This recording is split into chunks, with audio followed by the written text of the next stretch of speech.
Hello प्यारे बच्चों, आप लोगों का हमारे YouTube चैनल में स्वागत है। एक बार पुनः बात करने वाले हैं हम लोग चैप्टर 10 फिजिक्स यानी प्रकाश का परावर्तन एवं अपवर्तन।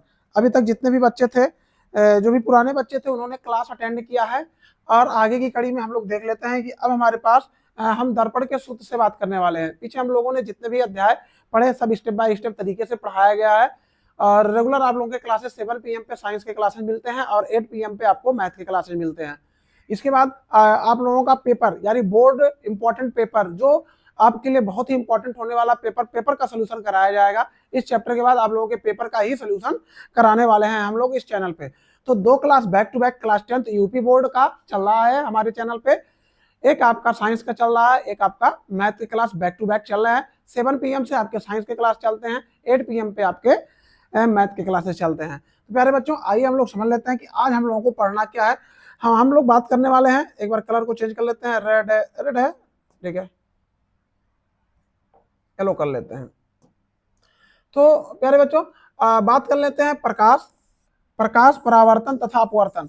अभी तक जितने भी चैप्टर हम लोगों ने पढ़ाया है सब उसको आप डिस्क्रिप्शन बॉक्स में लिंक दी गई है और आप वहां से पढ़ सकते हैं। और स्टेप बाय स्टेप तरीके से बाय हेडिंग पढ़ाई गई है हमारे चैनल पे। स्टेप बाय स्टेप तरीके से रुक रुक कर पढ़ाया गया। वन शॉट वीडियो है ही नहीं हमारे पास, यानी एक दिन में एक चैप्टर का कोई प्रावधान नहीं है। हम लोग जब एग्जाम आएगा तब आप लोगों को पढ़ाएंगे वन डे वन वीडियो, यानी एक ही वीडियो में आपके पूरे पूरे सिलेबस का विवरण दिया जाएगा। लेकिन अभी हम लोग क्लासेस कर रहे हैं और हम लोग रेगुलर अध्ययन कर रहे हैं, इसलिए आप लोगों को स्टेप बाय स्टेप तरीके से आप लोग अध्ययन कीजिए। जो नए बच्चे हैं वो सबसे पहले पुराना वीडियो जाके जरूर देखें और स्टेप बाय स्टेप तरीके से पढ़ते हुए यहाँ तक पहुंचे, जिससे उनको सारी टॉपिक समझ में आएंगे और बहुत अच्छे तरीके से समझ में आएंगे। आज हम लोग न्यूमेरिकल्स भी बात करने वाले हैं कि यूपी बोर्ड 2026 के लिए कौन से न्यूमेरिकल्स आपके लिए इंपॉर्टेंट भी होने वाले हैं। चलिए, तो ये था टॉपिक आपका। अब हम आगे बढ़ते हैं टॉपिक पे, यानी आज की टॉपिक हमारी होने वाली है दर्पण सूत्र। देखिए, आप लोगों में जो दर्पण सूत्र होता है ये प्रूव करने के लिए नहीं आता है, प्रूव करने के लिए बिल्कुल नहीं आता है। तो आपको क्या करना है, केवल न्यूमेरिकल बेस की जानकारी के लिए आपको दर्पण सूत्र की जरूरत पड़ती है। प्रूव करने के लिए नहीं आएगा क्लास 10th में, ये 12th में आता है प्रूव करने के लिए। चलिए, तो क्लास 10th के लेवल की बात हम लोग कर लेते हैं, यानी आपको प्रूव करना नहीं है, केवल हमें सूत्र की जानकारी रखना है। तो दर्पण सूत्र की अगर बात कर लेते हैं तो आपका होता है 1/f equals 1/v plus 1/u। हमने आपको एक ट्रिक बताया था यू बी और एफ में संबंध के लिए। सबसे पहले वहां जाके आप लोग यू बी एफ का संबंध देख लीजिए। शॉर्ट शॉर्ट वीडियो था हमारा, उसमें आप यू बी एफ में संबंध भी जाके देख सकते हैं प्यारे बच्चों। तो एक आप अपनी तैयारी कर सकते हैं, बेहतर तैयारी कर सकते हैं हमारे इस चैनल से जुड़कर, और अधिक से अधिक लोगों को अपने मित्रों तक इस चैनल को जरूर शेयर करें। स्टेप बाय स्टेप तरीके से आपको सारे चीज बताए जा रहे हैं, चाहे वो साइंस के हों चाहे आपके मैथ हो। एक्सपेरिमेंट के तरीके से भी आपको बताए जा रहे हैं, हर एक साइंस के हर एक छोटे से छोटा चीज आपको बताया जा रहा है। चलिए, अगर हम बात कर लेते हैं यफ आपका होता है, पहले वीडियो में मैंने बताया था यफ का मतलब होता है आपका फोकस दूरी, और वी जो होती है आपकी प्रतिबिंब की दूरी होती है।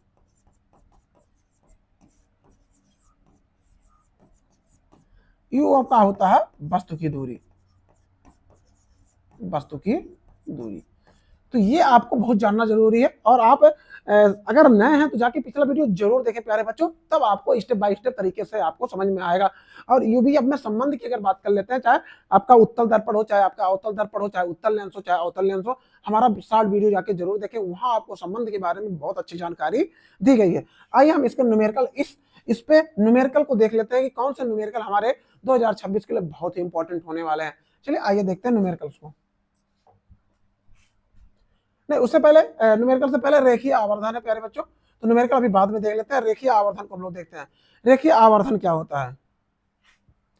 देखिए, अगर सिंपल सी बात कर लेते हैं तो रेखीय आवर्धन की अगर परिभाषा की बात कर लेते हैं तो प्रतिबिंब की लंबाई बटे वस्तु की लंबाई, प्रतिबिंब की लंबाई बटे वस्तु की लंबाई आपका क्या कहलाता है? रेखीय आवर्धन कहलाता है। इसे यम से प्रदर्शित करते हैं। सबसे पहले यही आपको समझना है, एक शॉर्ट ट्रिक से आपको समझना है, क्या? प्रतिबिंब की लंबाई बटे वस्तु की लंबाई आपका क्या कहलाता है? रेखीय आवर्धन कहलाता है। आइए समझते हैं परिभाषा के अनुसार। परिभाषा में भी वही है, जो मैंने आपको बता दिया है कि प्रतिबिंब की लंबाई बटे वस्तु की लंबाई को हम लोग रेखीय आवर्धन कहते हैं, इसे स्मॉल m से हम लोग प्रदर्शित करते हैं। ओके, चलिए देखते हैं हम लोग परिभाषा के अनुसार, परिभाषा अकॉर्डिंग क्या है, गोलीय दर्पण द्वारा उत्पन्न आवर्धन वह आपेक्षिक विस्तार है जिससे यह पता चलता है कि कोई प्रतिबिंब, बिंब यानी प्रतिबिंब, बिंब मतलब होता है वस्तु की अपेक्षा कितना गुना है। जब भी न्यूमेरिकल में आपको कहेगा कितना गुना, तो आपको क्या लगाना, आवर्धन की ही बात करना है। अगर कोई बिंब प्रतिबिंब का कितना गुना है तो आपको क्या करना है, आवर्धन फैक्ट करना, आवर्धन पे ही अपनी बातें रखनी, आवर्धन का ही सूत्र आपको लगाना होगा।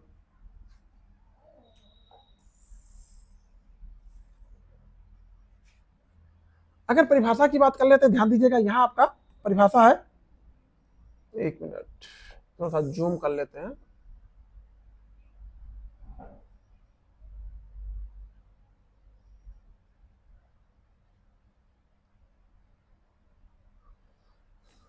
परिभाषा की अगर बात कर लेते हैं, ध्यान दीजिएगा, प्रतिबिंब की ऊंचाई, हमने आपको बताया ना, प्रतिबिंब की लंबाई तथा वस्तु की ऊंचाई, यानी वस्तु की लंबाई, ऊंचाई यहां लिखा है, मैंने आपको बताया था लंबाई, चाहे आप लंबाई लिखिए चाहे आप ऊंचाई लिखिए, प्रतिबिंब की लंबाई तथा वस्तु की लंबाई के अनुपात को रेखीय आवर्धन कहते हैं, इसे ही हमसे प्रदर्शित करते हैं। ध्यान दीजिएगा, यहां तक ही आपकी परिभाषा। अगर एक नंबर में आ रहा है, प्यारे बच्चों, अगर एक नंबर में आपको परिभाषा पूछा जा रहा है कि आवर्धन क्या होता है, तो आप क्या ले सकते हैं, प्रतिबिंब की लंबाई बटे वस्तु की लंबाई को क्या कहते हैं हम लोग, रेखीय आवर्धन कहते हैं। ध्यान से समझिएगा, बहुत ही इंपॉर्टेंट टॉपिक है रेखीय आवर्धन। आपका न्यूमेरिकल बेस से भी टॉपिक बहुत ही इंपॉर्टेंट है, और आपका थ्योरिकल से भी, यानी बोर्ड एग्जाम 2026 के लिए बहुत ही इंपॉर्टेंट होने वाला रेखीय आवर्धन, याद रखिएगा।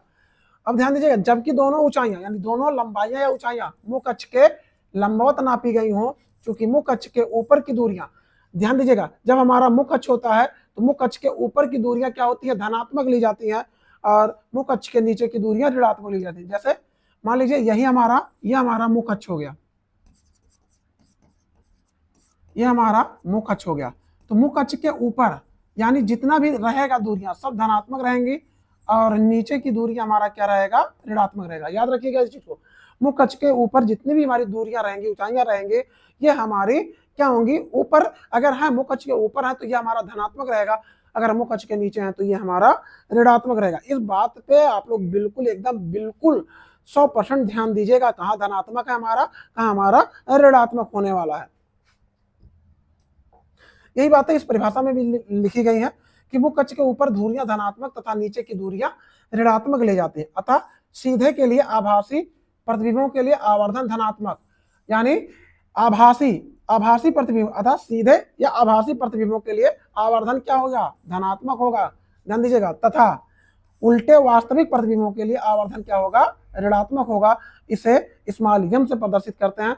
मानना होता है कि आप प्रतिबिंब की लंबाई को किससे मानते हैं, हमने प्रतिबिंब की लंबाई को, ध्यान दीजिएगा, यानी यदि h बिंब यानी वस्तु की लंबाई को हमने h माना है और प्रतिबिंब की लंबाई को h डैश माना है, ध्यान दीजिएगा, तो क्या हो जाएगा सूत्र, अगर सूत्र की बात कर लेते हैं तो m बराबर हमारा हो जाएगा, हम लोगों ने प्रतिबिंब की लंबाई को h डैश माना है और वस्तु की लंबाई को h माना है, तो हमारा क्या हो जाएगा, h डैश बचा h। तो जो प्रतिबिंब की दूरी होती है उसको b से प्रदर्शित करते हैं, और जो वस्तु की दूरी होती है उसे u से प्रदर्शित करते हैं। तो प्रतिबिंब इसमें कहाँ बनता है, यहाँ नीचे बनता है, तो ये क्या होता है, माइनस में रखा जाता है। याद रखिएगा इस चीज को, ये माइनस में है तो ये चीज कहाँ हो जाएगा, इसको हम लोग जब मिटा देते हैं तो हम इसको ऐसे लिख सकते हैं, यहाँ आप लिख दीजिए, तो ये आपका सूत्र बन के तैयार है।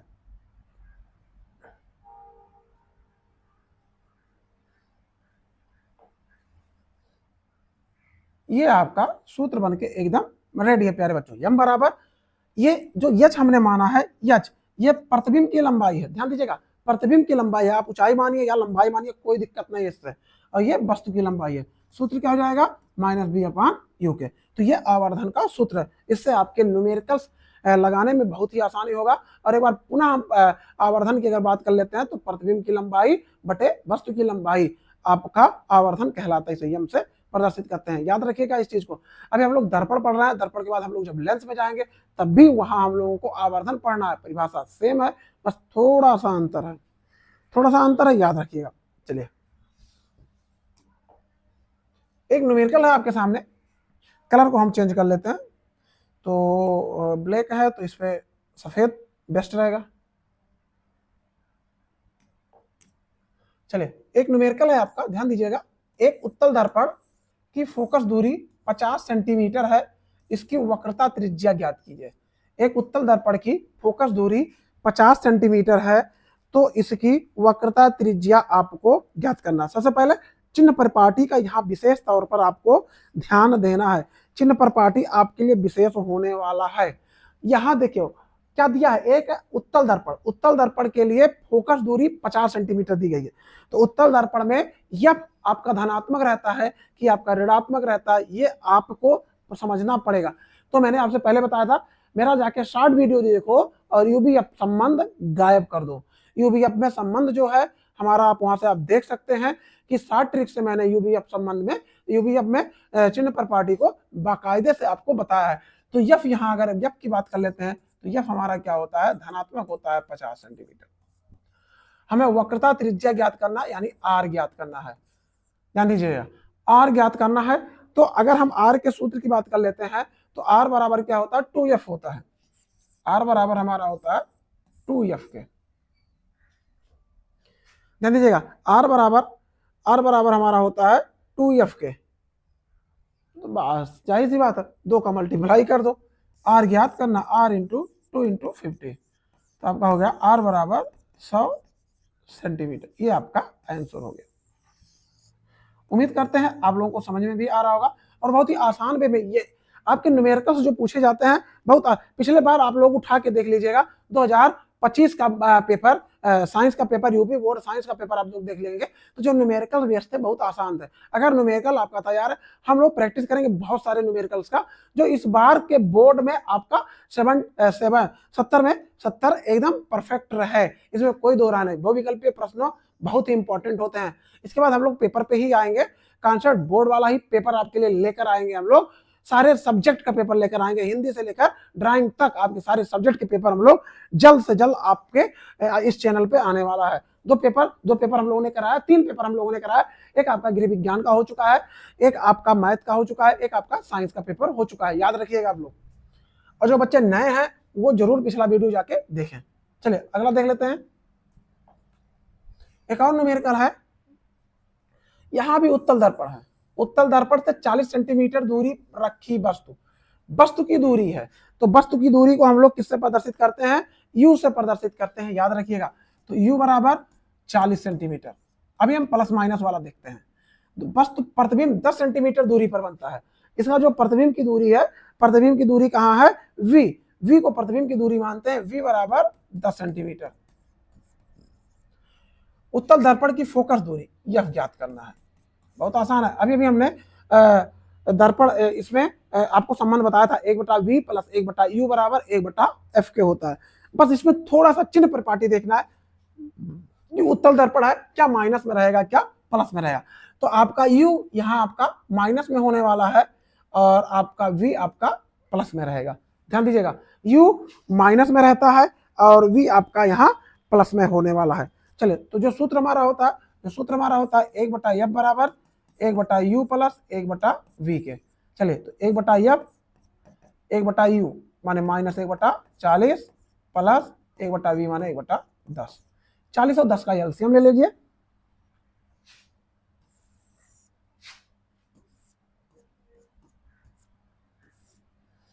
चलिए, 40-10 का एलसीएम लेते हैं। चलिए, हम आपको बहुत बारीकियों से समझाते हैं, क्योंकि आप पहली बार बोर्ड एग्जाम देने वाले हैं, तो हर एक बारीकियों को समझे। आपको एलसीएम निकाल के बता रहे हैं कि कैसे आप एलसीएम निकालेंगे।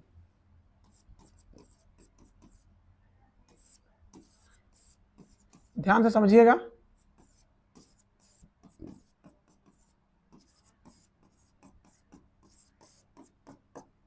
2 दूना 4, 4 दूना 8, 5 40।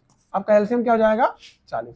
वैसे भी मैं आपको बता सकता था 10 और 40 का एलसीएम 40, लेकिन आपको मैंने करके बताया है, तो इस तरीके से आप भी अपनी प्रैक्टिस करते रहिएगा। प्रैक्टिस में कोई कमी मत छोड़िएगा प्यारे बच्चों, याद रखिएगा। तो इसका इसमें भाग दिया जाता है, तो क्या जाएगा, यहाँ 1/f हमें लिखना, मैंने f लिख दिया केवल।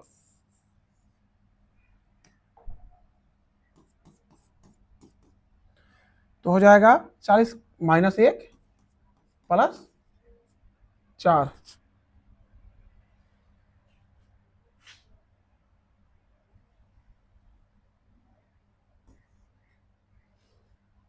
-1 + 4,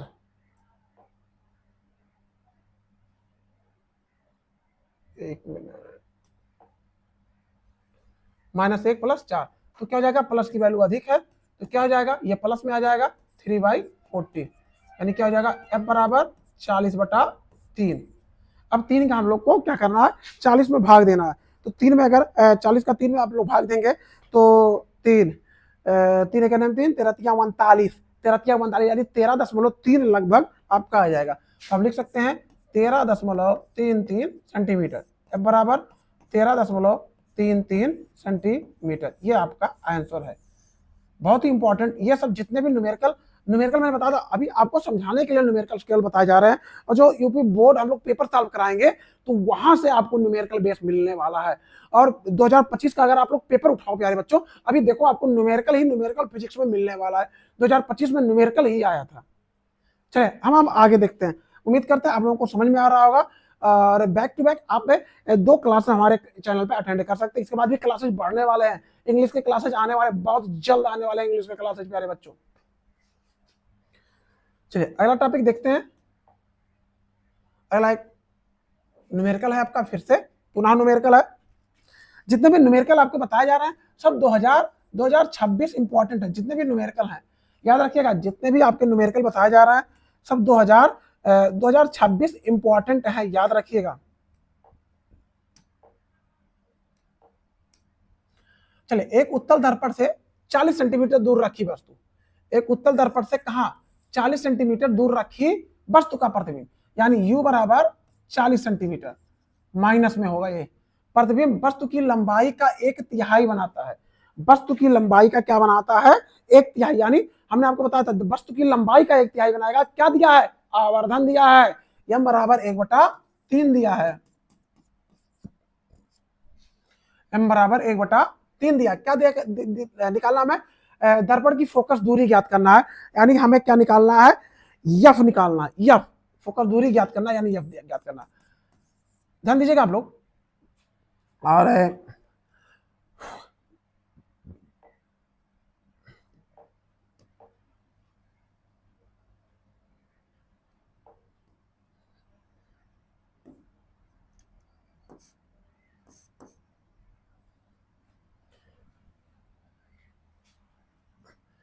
तो करना क्या है हमें, m बराबर क्या सूत्र होता है, -b/u के। m बराबर हमारा होता है -b/u के। तो अब क्या करना है, m की वैल्यू 1/3 दी गई है, -v -u की वैल्यू कितनी है, -40। तो आपके माइनस माइनस क्या हो गए, कैंसिल हो गए, माइनस आपके कैंसिल हो गए, बिल्कुल एकदम कैंसिल हो गए। और अब v की वैल्यू निकालना है तो क्या हो जाएगा, v इक्वल 40/3, तो 40/3 आपका वही हो जाएगा 13.33, v की वैल्यू 13.33 सेंटीमीटर, ये आपका v की वैल्यू आ गई। ठीक है, अब आइए हम लोग f की वैल्यू को निकालते हैं। हमें f निकालना, हमें क्या क्या मिल गया प्यारे बच्चों, हमें v मिल गया और हमें f मिल गया, दोनों हमें मिल गया।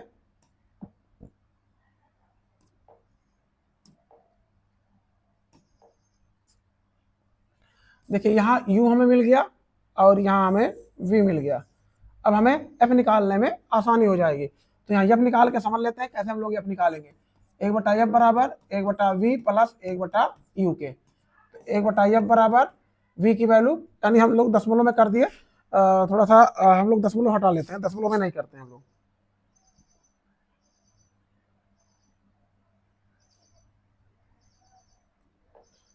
एक मिनट रेजर,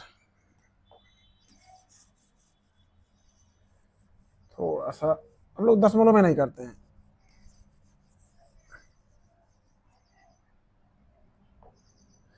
v की वैल्यू हम लोग क्या लगते हैं, 40/3 ही कर लेते हैं। तो यहाँ v की वैल्यू रख लेते हैं, इतना सेंटीमीटर आपका v की वैल्यू आ गया। तो 1/v, तो 1/40/3 माइनस 1/40, तो ये क्या है, 3 ऊपर चला जाएगा, 1/f बराबर 3/40 माइनस 1/40 के। अब 3 में से 1 घटा दो तो 2/40, तो F बराबर 40/2, यानी F की वैल्यू आपकी 20 आ गई। F बराबर 20 सेंटीमीटर, ये आपका आंसर है। F बराबर आपका 20 सेंटीमीटर आपका आंसर रहेगा।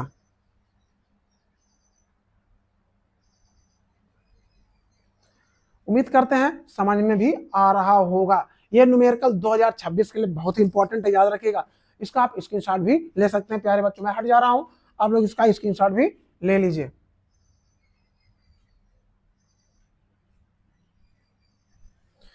चले आगे देख लेते हैं। आगे हमारी जो टॉपिक है प्रकाश का अपवर्तन। ध्यान दीजिएगा, हम लोग प्रकाश के अपवर्तन के बारे में समझने वाले हैं। अपवर्तन हम लोगों ने इससे पहले परावर्तन पढ़ा है, अब हम लोग जाके अपवर्तन पढ़ रहे हैं। ठीक है, अपवर्तन के अगर बारे में बात कर लेते हैं तो अपवर्तन होता क्या। सबसे पहले एक बार हम परिभाषा आपको बता दे रहे हैं। जब प्रकाश की किरण एक माध्यम से दूसरे माध्यम में जाती है तो वह अपने मार्ग से विचलित हो जाती है। एक बार पुनः समझिए, जब प्रकाश की किरण एक माध्यम से दूसरे माध्यम में जाती है तो वह अपने मार्ग से विचलित हो जाती है। इसी घटना को प्रकाश का अपवर्तन कहते हैं। ये दो प्रकार की होती है, यानी एक अभिलंब की ओर झुकती है, एक अभिलंब से दूर जाती है। लेकिन अगर परिभाषा की बात कर लेते हैं तो परिभाषा यही आपको लिखना है, जब प्रकाश की किरण एक माध्यम से दूसरे माध्यम में जाती है तो वह अपने मार्ग से विचलित हो जाती है। इसी को प्रकाश का अपवर्तन कहते हैं। देख लीजिए, परिभाषा को भी देख लेते हैं एक बार।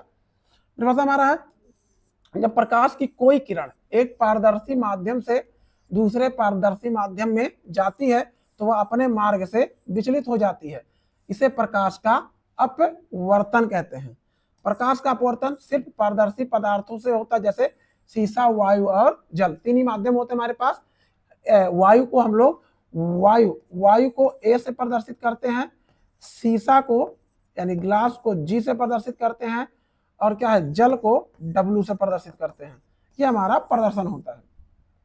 यानी जब प्रकाश किरण विरल माध्यम से सघन माध्यम में जाती है तो वह अभिलंब की ओर झुक जाती है। एक बार फोकस कीजिए, किरण जब विरल मतलब वायु से सघन में जाती है, वायु से सघन में जाती है। ध्यान दीजिएगा, ये आपके पास चित्र है, दो चित्र हमारे पास है। वायु से यानी सघन, विरल से, ये विरल से सघन में जा रहे हैं तो क्या हो रहे हैं, अभिलंब की ओर झुक जा रहे हैं। ध्यान दीजिएगा, जब प्रकाश विरल से सघन में जाएगा तो अभिलंब की ओर झुक जाएगा। जब प्रकाश, पुनः जान लीजिए, विरल से सघन में जाएगा, विरल मतलब वायु, सघन मतलब आपका जल, आप ले सकते हैं। जब प्रकाश वायु से सघन में जाएगा, विरल से सघन में जाएगा,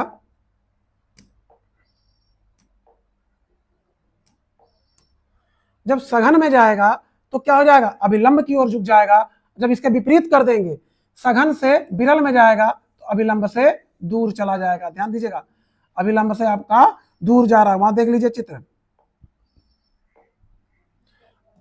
अभिलंब से दूर जा रहा है। यहाँ ध्यान रखिएगा, यहाँ क्या है, सघन है, सघन से विरल। जब सघन से विरल में जाएगा तो अभिलंब से दूर जाएगा, और जब विरल से सघन में आएगा तो यह अभिलंब की ओर झुकेगा। याद रखिएगा इस चीज को। इसी चीज पे हम लोगों ने फोकस किया है, या मैंने लिख भी दिया है, अभिलंब की ओर झुक जाती है। इसके विपरीत जब प्रकाश किरण सघन माध्यम से विरल माध्यम में जाती है तो वह अभिलंब से दूर हट जाती है। तो यह था प्रकाश के अपवर्तन का परिभाषा। यानी जब प्रकाश एक माध्यम से दूसरे माध्यम में एंट्री करता है, यानी जब प्रकाश एक पारदर्शी माध्यम से दूसरे पारदर्शी माध्यम में एंट्री करता है यानी जाता है, तो वह अपने मार्ग से विचलित हो जाता है। इसी घटना को प्रकाश का अपवर्तन कहते हैं। चलिए आगे हम लोग समझ लेते हैं।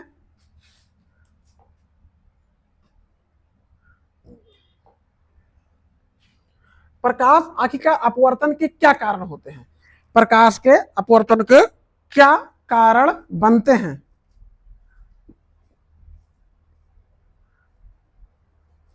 चले, प्रकाश के अपवर्तन का कारण ध्यान दीजिएगा। अपवर्तन का कारण,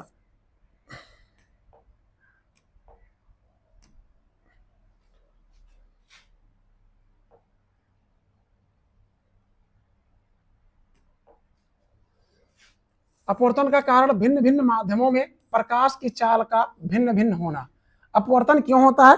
क्योंकि जो प्रकाश का कारण भिन्न भिन्न माध्यमों में प्रकाश की चाल का भिन्न भिन्न होना। अपवर्तन की क्रिया में प्रकाश की चाल, तरंगदैर्घ्य तथा तीव्रता बदल जाती है। लेकिन जब प्रकाश एक माध्यम से दूसरे माध्यम में जाता है तो क्या क्या बदलता है? चाल बदल जाता है, तरंगदैर्घ्य बदल जाता है, तीव्रता बदल जाती है, लेकिन क्या नहीं बदलता है? आवृत्ति नहीं बदलती है।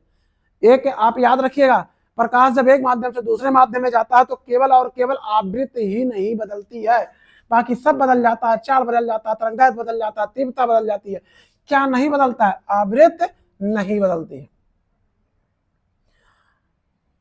अब इसके प्रकाश के अपवर्तन में होने वाली कुछ परिघटनाएं जो आपके सामने लिखी गई हैं, एक बार हम देख लेते हैं। शीशे के गिलास में रखी पेंसिल या चम्मच मुड़ी हुई नजर आती है। ये अपने घर पे भी प्रयोग कर सकते हैं। एक शीशे का गिलास लीजिएगा और उसमें आप डाल दीजिएगा, चाहे पेंसिल डाल दीजिएगा चाहे चम्मच, तो आप बाहर से जब देखेंगे तो वो मुड़ी हुई दिखाई देगी, यानी प्रकाश के अपवर्तन के कारण वह क्या होता है? मुड़ी हुई दिखाई देती है। अपवर्तन का वही नियम लागू होता है जब कोई प्रकाश किरण सघन माध्यम से विरल माध्यम में जाता है तो अभिलंब की ओर झुक जाता है। दूसरा है, शीशे के गिलास में रखा सिक्का उठा हुआ नजर आता है। कांच के बर्तन में रखा नींबू अपने वास्तविक आकार से बड़ा नजर आता है। किस कारण होता है? प्रकाश के अपवर्तन के कारण होता है। जो परिभाषा मैंने एक्सप्लेन किया है वही परिभाषा आपको बोर्ड के एग्जाम में लिखना है प्यारे बच्चों। चलिए आगे टॉपिक देख लेते हैं हम लोग। प्रकाश के अपवर्तन के दो नियम होते हैं। प्रकाश के अपवर्तन के कितने नियम होते हैं? दो नियम होते हैं। प्रथम नियम को समझते हैं। प्रथम नियम क्या होता है? फर्स्ट लॉ, प्रकाश के अपवर्तन का फर्स्ट लॉ, आपतित किरण, अपवर्तित किरण तथा आपतन बिंदु पर अभिलंब तीनों एक ही तल में होते हैं। यहाँ पर तीनों कागज के तल में ही होते हैं। ये आपके अपवर्तन के प्रथम नियम है।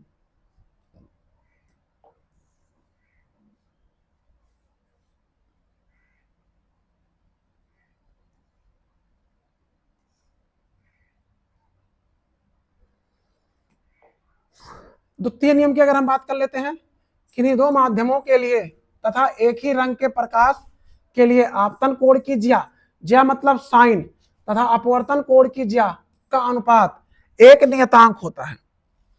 एक नियतांक होता मतलब साइन आई बटे साइन आर बराबर नियतांक।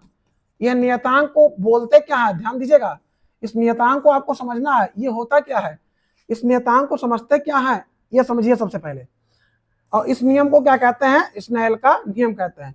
इस नियतांक को पहले माध्यम के सापेक्ष, इस नियतांक को पहले माध्यम के सापेक्ष दूसरे माध्यम का अपवर्तनांक कहते हैं। इसे n से प्रदर्शित करते हैं, अर्थात इसको भी ऐसे हम लिख सकते हैं, साइन आई बटे साइन आर बराबर यन के यन, या ऐसे लिख सकते हैं साइन आई बटे साइन आर बराबर 1n2, यानी पहले माध्यम के सापेक्ष दूसरे माध्यम का अपवर्तनांक। ध्यान दीजिएगा, इस नियतांक को पहले माध्यम के सापेक्ष दूसरे माध्यम का अपवर्तनांक कहते हैं।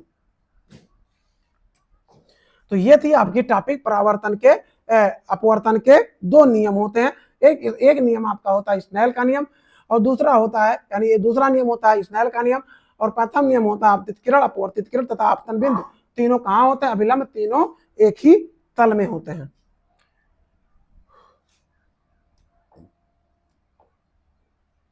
चलिए इसको भी समझ लेते हैं थोड़ा सा।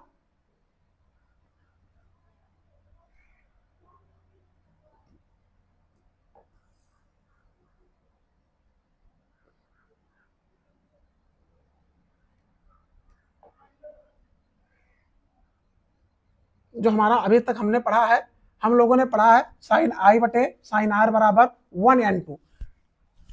ठीक है, एक मिनट, हम एक पेज नहीं ले लेते हैं। चलिए इसको भी सॉल्व कर लेते हैं। साइन आई बटे साइन आर बराबर 1n2, समीकरण नंबर 1 दे देते हैं इसको। अब यदि मार्ग बदल दिया जाए, यदि प्रकाश का मार्ग बदल दिया जाए, यदि प्रकाश का मार्ग उल्टा कर दिया जाए, उल्टा कर दिया जाए तब, यदि प्रकाश का मार्ग उल्टा कर दिया जाए तो क्या हो जाएगा, साइन आर बटे साइन आई इक्वल्स, अब क्या हो जाएगा 2n1, समीकरण नंबर 2।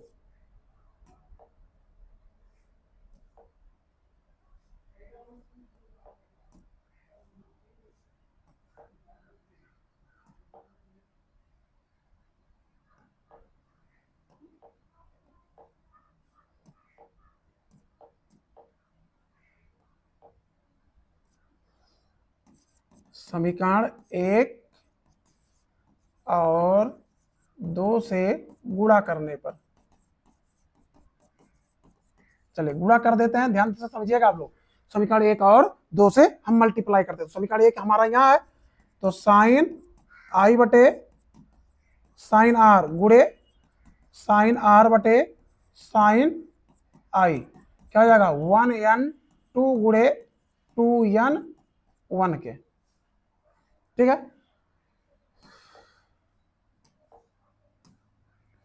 देखिए साइन आई से साइन आर, साइन आर से साइन आर, क्या हो जाएगा, यहाँ एक बच जाएगा, तो हमारा सूत्र बन जाता है 1n2 इंटू 2n1 बराबर 1 के, या आप ऐसे भी लिख सकते हैं 1n2 बराबर 1 बटा 2n1।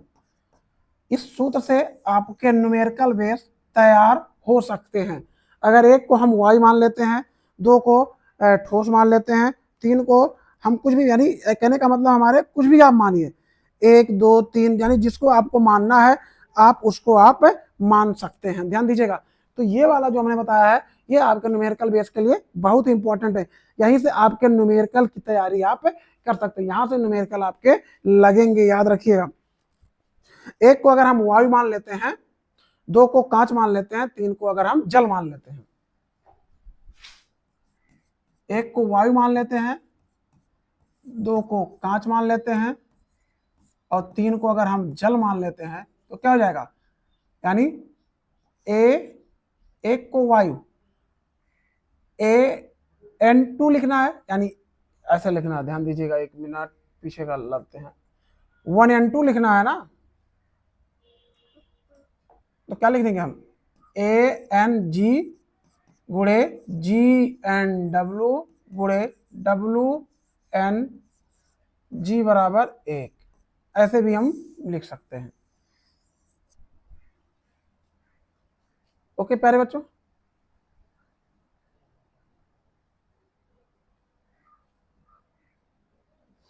ANG GNW WNA रहेगा, सॉरी यहाँ थोड़ा सा मिस्टेक है आपका, थोड़ा सा मिस्टेक मैंने कर दिया है, WNA रहेगा, अब यहाँ आपका सही हो गया। तो इस तरीके से आपका आज की टॉपिक खत्म होती है। कल जब भी हम क्लास लेंगे आप लोगों का 7 PM पे क्लासेज रहेंगे। और प्यारे बच्चों, जो भी नए बच्चे हैं वो जो क्लास 10th की तैयारी कर रहे हैं, 2026 बोर्ड परीक्षा उनको देना है, पहली बार उनका बोर्ड परीक्षा होगा, तो हमारे चैनल से जुड़कर बहुत अच्छी तरीके से तैयारी अपनी कर सकते हैं और अपना भविष्य संवार सकते हैं, अच्छा परसेंटेज ला सकते हैं। बैक टू बैक 2 क्लासेज हम लोगों के चल रहा है अभी, इसके बाद तीसरा क्लासेज हम लोगों का चलने वाला है इंग्लिश का। ओके प्यारे बच्चों, गुड बाय प्यारे बच्चों।